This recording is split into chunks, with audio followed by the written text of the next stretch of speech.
വീണ്ടും ഒരു thriller movie റിലീസായിരിക്കുകയാണ് വലതുവശത്തെ കള്ളൻ, ജിത്തു ജോസഫ് മൂവി. അപ്പോൾ ജിത്തു ജോസഫ് മൂവിൻ്റെ പ്രത്യേകതയാണ് മിസ്റ്ററി എന്ന് പറയുന്നത്. അപ്പോൾ ഈ സിനിമയും ത്രില്ലർ, മിസ്റ്ററി, ഡിലേമ ഈ മൂന്ന് ഘടകങ്ങളും കൂടെ ഒരു കൂട്ടിച്ചേർത്തുകൊണ്ട് ഒരു സട്ടിലായിട്ട് പറയുന്ന ഒരു മൂവിയാണ്. ജിത്തു ജോസഫിൻ്റെ പടങ്ങളിൽ ഏറ്റവും ഇമ്പോർട്ടൻ്റ് അല്ലെങ്കിൽ നമ്മൾ കാണുന്ന ഒരു പാറ്റേൺ ആണ് മൈൻഡ് ഗെയിം എന്നുള്ളത്. അത് തന്നെ നമുക്ക് ഈ സിനിമയിലും കാണാൻ പറ്റും.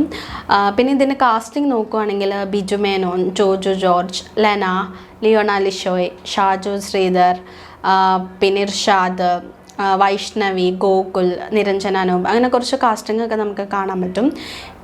ഇതിലേറ്റവും നമ്മളിപ്പോൾ പറഞ്ഞ പോലെ ഒരു ഫേസ് ഓഫ് അല്ലെങ്കിൽ ഒരു മൈൻഡ് ഗെയിം നടക്കുന്നത് ബിറ്റ്വീൻ ജോജു ജോർജും ബിജു മേനോനുമാണ്.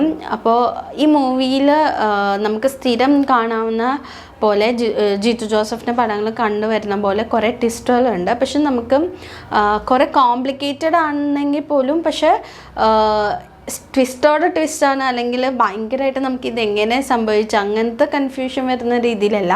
ഇച്ചിരി കൂടെ ഒരു നമുക്ക് കണ്ടിരിക്കാൻ പറ്റുന്ന ടൈപ്പിലുള്ള ട്വിസ്റ്റാണ്. പിന്നെ നമുക്ക് ഇപ്പോഴത്തെ ത്രില്ലർ മൂവീസിൽ നമ്മൾ ഏറ്റവും കൂടുതൽ ഫേസ് ചെയ്യുന്ന ഒരു ഇഷ്യൂ ആണ് ലൈക്ക് എന്താണ് ബാക്കി കഥ എന്നുള്ളത് ഗെസ് ചെയ്യുക എന്നുള്ളത്. അത് നമുക്ക് ചില സ്ഥലത്ത് നമുക്ക് ഗെസ് ചെയ്യാൻ പറ്റുന്നെങ്കിലും പക്ഷെ അത് കൊണ്ടുപോയൊരു രീതി വെച്ച് നോക്കുമ്പോൾ അത് ഭയങ്കര എൻഗേജിങ് ആയിരുന്നു. പിന്നെ പറയാവുന്നതെന്ന് വെച്ചാൽ ഇത് ഇച്ചിരി കൂടെ ഇമോഷണൽ ഡ്രാമയായിട്ട് നമുക്ക് പറയാം.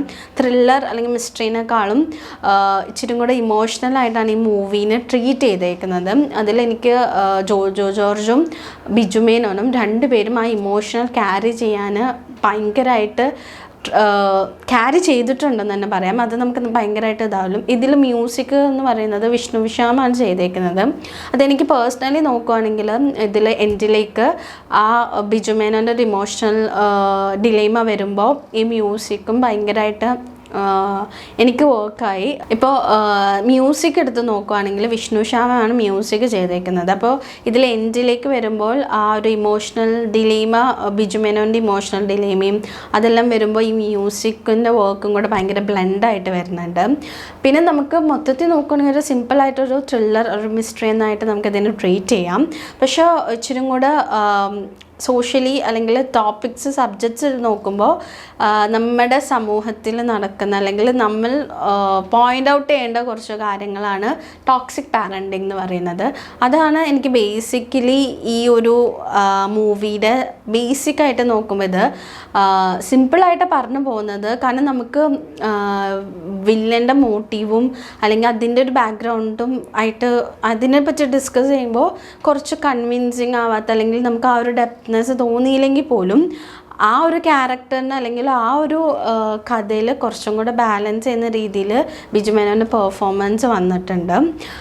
പിന്നെ ഇപ്പം ഞാൻ പറഞ്ഞ പോലെ രണ്ട് ടൈപ്പ് ഓഫ് പാരൻറ്റിങ് നമുക്ക് ഈ മൂവിയിലൂടെ കാണാൻ പറ്റും.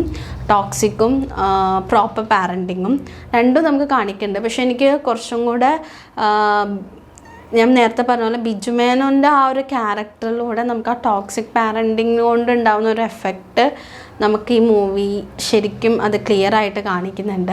പിന്നെ ബാക്കിയുള്ളൊരു പെർഫോമൻസ് എന്ന് പറയുമ്പോഴും ജോജു ജോർജും ഒട്ടും മോശമല്ല, ലെനയും നന്നായിട്ട് വന്നിട്ടുണ്ട്. ആ ഒരു ഫീലിങ്സ്, ഇമോഷനൊക്കെ ഹാൻഡിൽ ചെയ്യാൻ ജോജു ജോർജ്, ലെന അവരെല്ലാം നന്നായിട്ട് ചെയ്തിട്ടുണ്ട്. പിന്നെ നമുക്ക് കുറച്ച് ഗ്യാപ്പിന് ശേഷമാണ് ലിയോണ ലിഷോയിനെ നമ്മൾ കാണുന്നത്. ലൈക്ക് ഒരു പോലീസ് വേഷത്തിലെത്തുമ്പോൾ അത് നൈസായി വർക്ക് ചെയ്തിട്ടുണ്ട്. പിന്നെ ഇർഷാദ് ആണെങ്കിലും സൂപ്പറായിട്ട് അവരുടെ പെർഫോമൻസും വെച്ചിട്ടുണ്ട്. പിന്നെ മൊത്തത്തിൽ നമുക്ക് നോക്കുമ്പോൾ ഇപ്പോൾ കുറേ ത്രില്ലർ മൂവീസ് ഉണ്ട്. അപ്പോൾ അതിങ്ങനെ നമുക്കൊരു സട്ടിലായിട്ട് പറഞ്ഞു പോകണതും മാസ് മൊമെൻറ്റ്സും അങ്ങനെ ഒന്നും ഇല്ലെങ്കിൽ പോലും, ഓവർ അങ്ങനെയൊന്നും ഇല്ലെങ്കിൽ പോലും നമുക്കൊരു വൺ ടൈം വാച്ചായിട്ട് കൺസിഡർ ചെയ്യുന്ന മൂവിയാണ് വലതുവശത്തെ കള്ളൻ. പിന്നെ നമ്മൾ മിക്കപ്പോഴും ജിത്തു ജോസഫിൻ്റെ പടങ്ങൾ ഇറങ്ങുമ്പോൾ കമ്പാരിസൺസ് വരാനുണ്ട് മുന്നേ ചെയ്തു വെച്ച പടങ്ങൾ പോലെ. അതൊക്കെ അപ്പം നമുക്ക് ഈ ഒരു മൂവി എന്ന് പറഞ്ഞാൽ അങ്ങനെ കമ്പയർ ചെയ്യാനോ അതിനൊന്നും സാധിക്കില്ല. ഇതൊരു വേറൊരു മൂവിയായിട്ട് നമുക്ക് ട്രീറ്റ് ചെയ്യാൻ പറ്റുന്നൊരു ടൈപ്പാണ്.